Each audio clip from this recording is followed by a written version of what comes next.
Hola, soy Ángeles.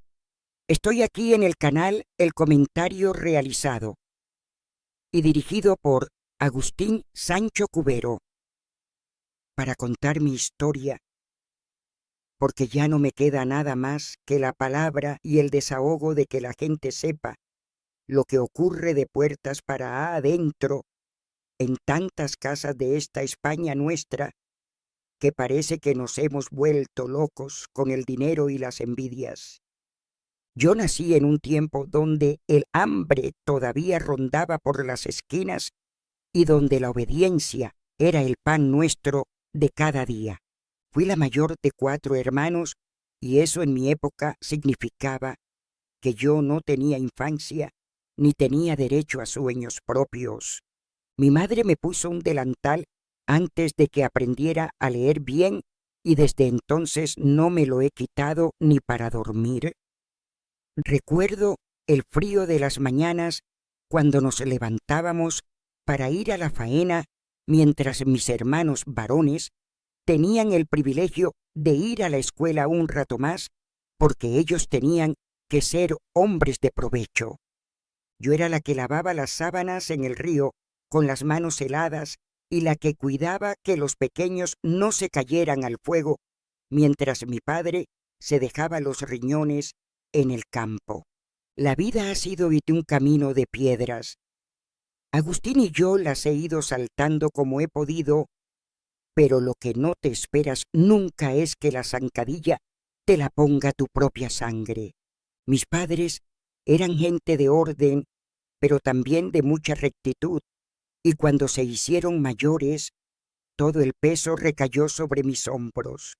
Mientras mis hermanos se casaron y se fueron a la capital a buscarse la vida, yo me quedé en el pueblo cuidando de los viejos. No me quejo de haberlos cuidado, porque era mi obligación y mi deseo, pero lo que duele es el abandono.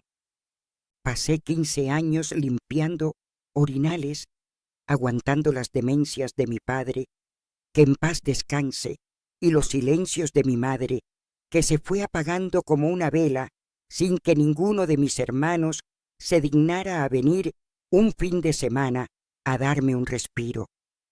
Ellos venían en fiestas a mesa, puesta a comerse el cordero y a presumir de coches nuevos mientras yo contaba las pesetas para que a mis padres no les faltara de nada.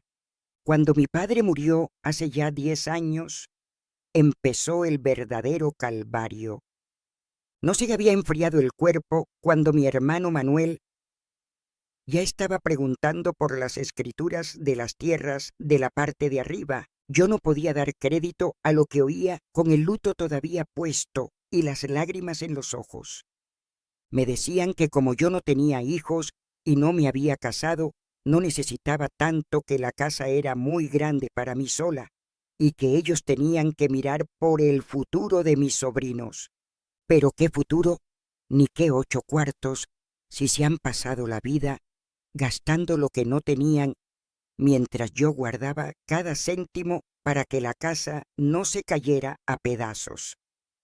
Mi madre todavía vivía por aquel entonces, y la pobre mujer lloraba por las esquinas viendo cómo sus hijos se peleaban por un trozo de tierra antes de que ella faltara. Ella me decía: Ángeles, hija, tú no te preocupes, que el testamento está bien hecho y tú vas a tener tu techo asegurado por todo lo que has hecho por nosotros. Pero las palabras se las lleva el viento y los papeles a veces se retuercen según quien los lea. Cuando mi madre falleció hace 2 años, fue el fin de la familia. Al entierro vinieron todos muy compungidos con sus trajes negros y sus caras de pena, pero en el convite ya se notaba la tensión en el aire. No pasó ni una semana cuando me citaron en la notaría de la capital. Yo fui con mi pañuelo y mi dignidad, pensando que todo se arreglaría como gente civilizada, pero lo que me encontré allí fue una jauría de lobos. Resulta que mi hermano, el pequeño, que siempre ha sido muy listo y muy salamero, había convencido a mi madre meses antes de morir, aprovechándose de su falta de memoria para que firmara unos papeles que yo ni conocía. Me dejaron lo que ellos llaman la legítima estricta, que es una miseria, y pretendían echarme de la casa donde he nacido y donde me he dejado la juventud para venderla y repartirse el dinero. Me llamaron de todo. Agustín, me dijeron que yo era una aprovechada, que me había quedado con el dinero de las pensiones de mis padres todos estos años, cuando la realidad es que me las veía y me las deseaba para comprarles las medicinas y los pañales. Desde entonces no nos hablamos. Mis hermanos me han puesto una demanda para liquidar el patrimonio, y cada vez que llega una carta del juzgado, me da un vuelco el corazón que parece que se me va a salir del pecho. He tenido que buscarme un abogado con los pocos ahorros que tenía, y es una vergüenza que a mis 75 años tenga que estar demostrando ante un juez que yo he cuidado de mis padres y que esa casa es mi vida. Me cruzo con mi hermana Paquita por la calle y me gira la cara como si yo fuera una apestada, cuando ella sabe perfectamente que si no llega a ser por mí, nuestra madre se hubiera muerto en una residencia olvidada de la mano de Dios. Es la mala sangre, Agustín, esa envidia que corroe a las familias cuando hay 4 duros de por medio. El dinero saca lo peor de las personas, y yo nunca pensé que mis hermanos, a los que yo mecí en la cuna, fueran capaces de tanta maldad y de dejarme en la calle a estas alturas de la película. A veces me quedo sentada en la cocina mirando las paredes y oigo las voces de mis padres y me pregunto en qué nos equivocamos. Yo he sido una mujer de fe y de trabajo, pero me siento traicionada por los que más quería.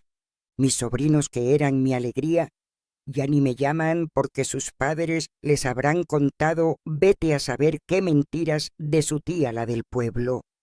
Me veo sola luchando contra abogados y papeles que no entiendo, sintiendo que el mundo se ha vuelto un lugar frío donde lo único que importa es tener más que el vecino. La herencia no son solo los muros de piedra o las tierras de olivos, la herencia es el respeto y el cariño, y eso ellos lo han tirado a la basura por un puñado de monedas que se gastarán en cualquier tontería, mientras yo me quedo con el alma rota. Esta es mi dura realidad, y la cuento aquí para que nadie se confíe, porque los que hoy te dan un beso mañana te pueden estar cavando la fosa si hay un testamento de por medio. No hay nada más triste que ver cómo una familia se deshace por la codicia, pero mientras me queden fuerzas, voy a seguir defendiendo lo que es justo, no por el valor de las cosas, sino por la memoria de mis padres, que no merecen que sus hijos se porten como animales carroñeros. Gracias, Agustín, por dejarme este espacio para soltar toda esta pena que llevo dentro y que me quema por dentro cada día que pasa. La justicia de los hombres ya veremos qué dice, pero la de Dios, esa no se la salta nadie, y cada uno tendrá que rendir cuentas de lo que ha hecho con su propia hermana. Si os ha llegado al corazón mi historia y queréis seguir escuchando testimonios reales de la vida misma como este, os pido que no dejéis de apoyar este espacio de libertad y respeto. Por favor, suscribiros al canal para que podamos seguir compartiendo estas verdades que muchos quieren callar, pero que necesitan ser contadas.